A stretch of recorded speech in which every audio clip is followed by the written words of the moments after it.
नमस्ते भारत, मैं हूँ भूमिका मेहता, अपने देश की बेटी और अपने भाई की बहन सुशांत सिंह राजपूत की बहन। आप सबके सामने आज मुझे लगता है 3 दिन के बाद आ रही हूँ। सॉरी, डेली ब्लॉग नहीं बना पाई क्योंकि लाइफ में बहुत कुछ चलता है और चल रहा है, जिसकी वजह से थोड़ी सी जूझी हुई हूँ। एंड ऐसा होने के बहुत सारे रीजंस है, पर्सनल है। बताऊँगी जब ये चीज़ हो जाएगी तब आपसे ज़रूर शेयर करूँगी। बट फ़िलहाल मैं आपके सामने कुछ बातें करने आई हूँ। पहले तो मैं आपको बता दूँ कि एक बहुत ही दुखद खबर आ रही है हमारे टीवी इंडस्ट्री से वापस, और वो है जो हमारा फेवरेट कैरेक्टर था बी.आर. चोपड़ा की महाभारत से। हम जब छोटे से बच्चे थे तब से हम देखते आते थे। हर संडे सुबह 11 बजे लगभग होता था तो सब कोई टीवी के सामने बैठ जाते थे, आस पड़ोस के लोग आ जाते थे, एक साथ मिलकर टीवी पे महाभारत, जो एक बहुत ही बड़ा शो था, उसे देखने के लिए हम लोग उत्सुक हो जाते थे। और उस महाभारत शो में जो स्पेशल अट्रैक्शंस थे उनमें से एक नाम था शकुनी मामा। शकुनी मामा का रोल अभिनय करने वाले गुफी पेंटल, आज सुबह उनका निधन हो चुका है, यानी कि अब वो इस दुनिया में नहीं रहे हैं। And he was almost 83 years old. And बताया जा रहा है कि उनको दिल की बीमारी और किडनी की बीमारी थी, जिसकी वजह से वो काफ़ी झेल रहे थे, काफ़ी प्रॉब्लम्स झेल रहे थे। एंड लगभग 1-2 हफ्ते से उनकी तबीयत बहुत ज़्यादा ख़राब हो रही थी और वो फरीदाबाद में थे, जहाँ पर उनको एडमिट किया गया किसी फरीदाबाद की अच्छी प्राइवेट हॉस्पिटल में। ऑफ कोर्स उनका इलाज चल रहा था, लेकिन फॉर द बेटर ट्रीटमेंट उनको मुंबई लेके आया गया। मुंबई की हॉस्पिटल में उनको भर्ती किया गया और उनकी सिचुएशन डे बाय डे बहुत ज़्यादा ख़राब हो रही थी और इस वजह से उनको बचाया नहीं जा पाया। और बहुत ही दुख की बात है कि ऐसे दिग्गज लोग हमारे बीच में से ऐसे जा रहे हैं। मैं मानती हूँ कि ये सृष्टि का नियम है, जो आता है वो जाता है, हम सब एक दिन चले जाएंगे। लेकिन ये जो कैरेक्टर्स जो निभाकर वो जाते हैं ना, वो एक छाप छोड़ जाते हैं हमारे दिलो दिमाग पे। तो उस इंसान को उसी तरीके से हमने देखा है, शकुनी मामा। वो जब आते थे तो उनका एक क्रेज़ रहता था। आज वो इंसान इस दुनिया में नहीं रहा। एंड नॉट ओनली थिएटर्स और टीवी, बट उन्होंने आर्मी मैन, रियल लाइफ में वो एक आर्मी मैन भी थे। लगभग, if I am not wrong with the year, it was 1983, जब चाइना और इंडिया का जो युद्ध हुआ था। And we also got to know that वो उस युद्ध में थे। उनकी पोस्टिंग चाइना बॉर्डर में थी and he was fighting for us. So एक सल्यूट के साथ मैं आप सबसे रिक्वेस्ट करती हूँ कि उनके लिए RIP ज़रूर करें। रेस्ट इन पीस सर, जहाँ पे भी आप हो, आपकी आत्मा को शांति मिले, ये ज़रूर से। और उनकी फैमिली को भी भगवान हिम्मत दे। बहुत ही ख़राब सिचुएशन चल रही है, लेकिन ये सच्चाई है, ये घटना घटी है। आज सुबह उनका निधन हो चुका है। अब बात आती है दूसरी अपडेट की, तो मैं आपसे बात करना चाहती हूँ। एक बहुत ही कमाल का शो है, सारी दुनिया देखता है, जिसका नाम है तारक मेहता का उल्टा चश्मा। इतना नाम, इतना शोहरत कमाने वाला ये शो। अब ये शो जो है उसके अंदर इतनी सारी कंट्रोवर्सी चल रही थी, इतना कुछ हो रहा था, ये तो पता ही नहीं था। पिछले कुछ दिनों से ये हवाएं चल रही है, जिसकी वजह से हमें पता चल रहा है कि तारक मेहता का उल्टा चश्मा के सेट पे और बैकग्राउंड में क्या क्या होता था, क्या क्या होता है, किसकी तानाशाही चलती है। जो डायरेक्टर्स है, जो प्रोड्यूसर्स है, वो लोग अपना जो तानाशाही है वो कितना गजब तरीके से चला रहे हैं। एंड ज़िंदगी जीना मुश्किल कर दे रहे हैं एक्टर्स का, इतना के लोग उनके इतने अच्छे शो को, इतने नामचीन शो को छोड़ने पर मजबूर हो जाते हैं। बहुत सारे कैरेक्टर्स धीरे धीरे ख़त्म होते गए। दया, रोशन भाभी, रोशन पाजी, इतने सारे कैरेक्टर्स चेंज होते गए। उनका रीज़न क्या है? उनका रीज़न है ये तानाशाही, जो खुले आम से बोलते हैं कि मैं जैसा कहूँ आपको वैसे ही चलना है, वरना इस शो में आप टिक नहीं सकोगे। और इतना मजबूर कर दिया जाता था। एंड स्पेशली अभी पता चला है हाल ही में जो ई टाइम्स में जेनिफर मिस्त्री, जो कि रोशन भाभी का रोल करती थी, उन्होंने ई टाइम्स में एक इंटरव्यू दिया है और उन्होंने रीज़न बताया है कि क्यों उन्होंने ये शो को छोड़ा। आखिरकार उन्होंने ये बताया कि 1-1.5 साल पहले से ऐसी चीज़ें चल रही है जो उनको मजबूर कर रही थी, लेकिन मजबूरियाँ जिसे कहते हैं कि हाथ में पैसे नहीं होने। एक इतना मशहूर शो आपके हाथ में है लेकिन पैसे की कमी हो रही है। उनकी मॉम का तबीयत ख़राब था, मॉम नहीं, उनके भाई की तबीयत ख़राब थी, जिसकी वजह से उनको डेली के 15-20 हज़ार रुपये डालने पड़ते थे। एंड जब उनके भाई की मौत हो जाती है, जब वो कहती है कि मेरे भाई की मृत्यु हो गई है, उस दौरान में भी प्रोडक्शन हाउस उन्हें कहता है आप आकर शूटिंग करें। और शायद तक वो 7 दिन जो एब्सेंट रही थी बीच में, जो भी उनके भाई की मृत्यु के बाद, उन लोगों ने उसके पैसे नहीं काटे, तो इन्होंने नील डाउन होके बहुत प्यार से नमस्कार करा, उनकी उनका थैंक्स कहा।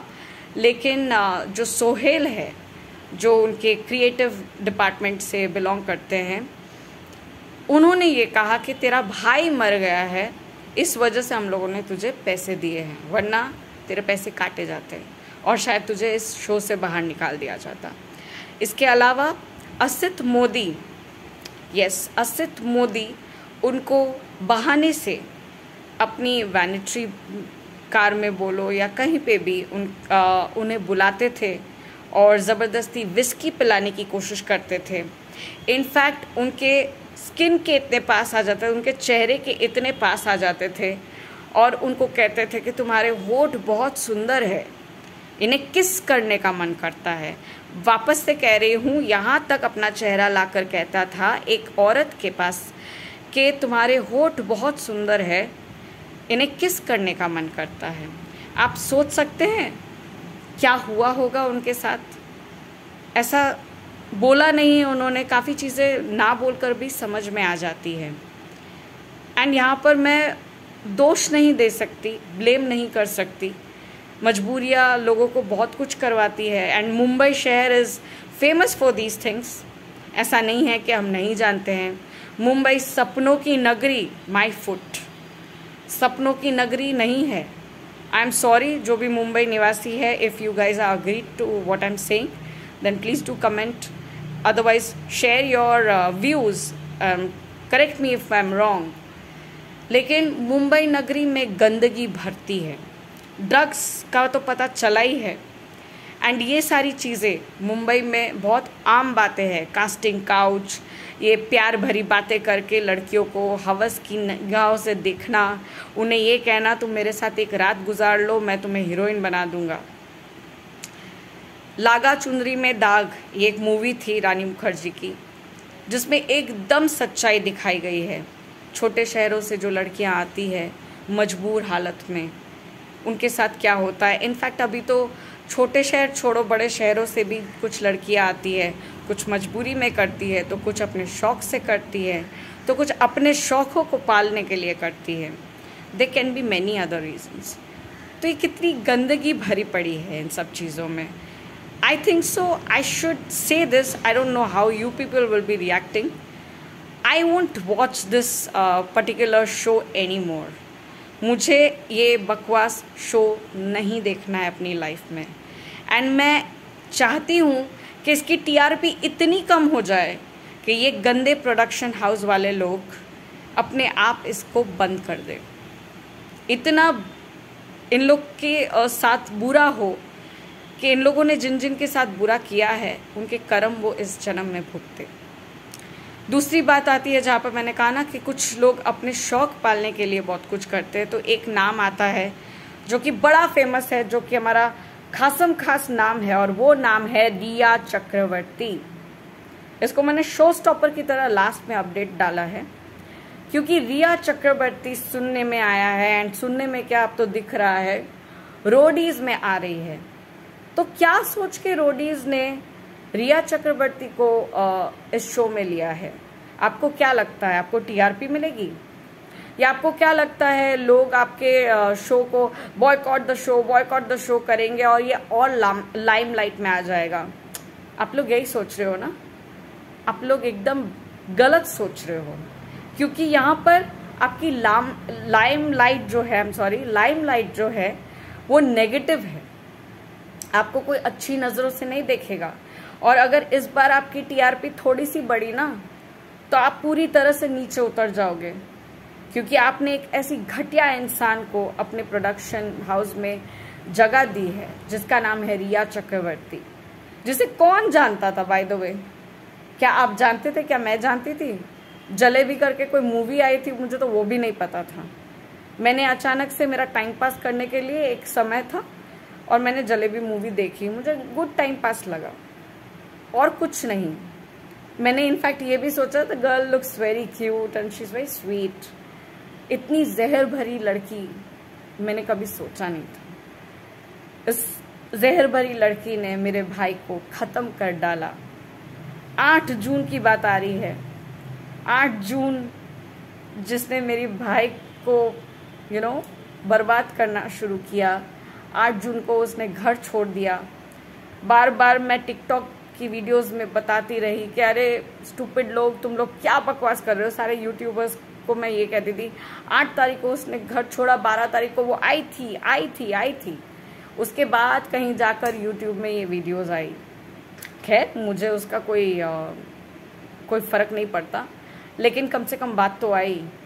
8 तारीख को वो घर छोड़ के जाती है, हार्ड डिस्क वगैरह सब कुछ लेके जाती है, नष्ट कर देती है उन सब चीज़ों को, हर जगह से ब्लॉक कर देती है। सुशांत के घर के सारे एंटिक चीज़ें लेके जाती है उसे बेचने के लिए। उसके काफ़ी सारे कैश लेके चली जाती है एंड शी सेज कि मैंने कुछ नहीं किया था। 12 तारीख को फिर आती है केक लेकर। बहुत कुछ हमने देखा है। मुझे नहीं लगता है कि मुझे रिवाइंड जाना पड़ेगा। अगर जाना पड़े तो आई एम रेडी, मैं शौक से जाऊंगी। और मैं सिर्फ और सिर्फ सुशांत के बारे में अभी बोल रही हूँ ऐसा नहीं है। मैं जिंदगी भर तक बोलूंगी, मैं आज भी बोलूंगी, कल भी बोलूंगी। जैसे कि मैंने कहा था कि मेरी तबीयत बिगड़ जाने की वजह से ये नहीं होगा कि मैं जस्टिस के बारे में बात करना बंद कर दूं। तो ये कौन सा जस्टिस है? 27 जनवरी, राइट? 27 जनवरी से एनसीबी का कोर्ट में आने का बात था। मैं आज तक वेट कर रही हूँ। ना एनसीबी का कोई, छोड़ो बीप बीप बीप, कोई कुछ नहीं किया। इनफैक्ट एनसीबी के हीरो, जो हमारे हीरो है समीर वानखेड़े, उसको बदनाम कर रहे हैं लोग। उसको बेतहाशा बदनाम कर रहे हैं, उसकी चीर फाड़ कर रहे हैं। उसने शाहरुख खान के साथ बात कर ली, चैट कर लिया। अरे भैया, वो नहीं गया था, शाहरुख ने चैट करना शुरू किया था। तो शाहरुख को कोई क्यों नहीं पकड़ता है? समीर वानखेड़े के पीछे क्यों पड़े हो? नहीं, क्यों? शाहरुख खान पठान है, शाहरुख खान बादशाह है, बहुत पैसे हैं उसके पास, खरीद लेते हैं वो सबको। अपने बेटे को इंसाफ दिलाने के लिए, माय फुट इंसाफ, गलत वर्ड यूज़ कर लिया। अपने बेटे को उस मुसीबत से पार कराने के लिए कितनों को पैसा दिया। 2 इंसान जो एनसीबी की टीम में थे, समीर वानखेड़े जी की टीम में थे, उनको पकड़ भी लिया गया, उनको डिसमिस भी किया गया, उसके बाद वापस ले लिया गया। पैसे का खेल है। समीर वानखेड़े को बोला जाता है आपका ये था, आपका वो था, ये बिजनेस, वो बिजनेस। समीर वानखेड़े ने सारे डॉक्यूमेंट्स दिखा दिए। यही नहीं, ये भी है, और ये सब मेरे पुरखों के टाइम से है, मेरी विरासत में मुझे मिला है ये सारे बिजनेस। और 18 की उम्र के बाद से किया है, बालिक उम्र में किया है। उसकी शादी किसके साथ हुई, वो कौन से धर्म से बिलोंग करता है, बॉस वो जोनल डायरेक्टर है। अब पता नहीं है, बोल सकती हूँ या नहीं, लेकिन उन्होंने ईमानदारी से सारा काम किया है। उधर उन्होंने कोई धर्म जात का बात नहीं किया है। उन्होंने कभी नहीं देखा ये हिंदू है, ये मुसलमान है। उन्होंने धर्म देखा नहीं, उन्होंने कर्म देखा। उस इंसान को भी बर्बाद कर रहे हो। मतलब जहाँ से मैंने छोड़ा था 5-6 महीने पहले, दुनिया तो वहीं की वही है। कुछ तो आगे नहीं बढ़ा, कुछ भी डिफरेंस नहीं हुआ है। वही गंदगी, वही पैसे का खेला चल रहा है। गलत हूँ तो सही करके दिखाओ, और अगर चाहो तो इन वीडियोस को काट के भी डाल सकते हो, शेयर कर सकते हो, बट इन खबरों को ज़रूर फैलाओ। एंड जो बातें मैं आपसे शेयर कर रही हूँ, डेफिनेटली उनका कुछ मतलब बनता है, तो उन मतलब को समझिए। साथ देना है तो ज़रूर दीजिए, अपनी बहन को सपोर्ट करिए, ताकि आगे और भी खबर लेके आऊँ और धीरे धीरे मैं अपनी वही शक्ति वापस पाऊँ और मैं जस्टिस के लिए अपनी आवाज़ उठाऊँ। तब तक के लिए साथ बने रहिए। लाइक, कमेंट, शेयर, और अगर सब्सक्राइब करना है तो करिए, ताकि मेरी वीडियोस फैले। मुझे पैसे से कोई मतलब नहीं है। अगर मेरी वीडियोस आगे जाएगी, मुझे खुशी होगी कि सच्चाई आगे जा रही है, सच्चाई फैल रही है। आप मेरे साथ हो तो ज़रूर से इन सारे माध्यमों से मुझे ये जताइएगा। तब तक के लिए ध्यान रखिए। जय हिंद।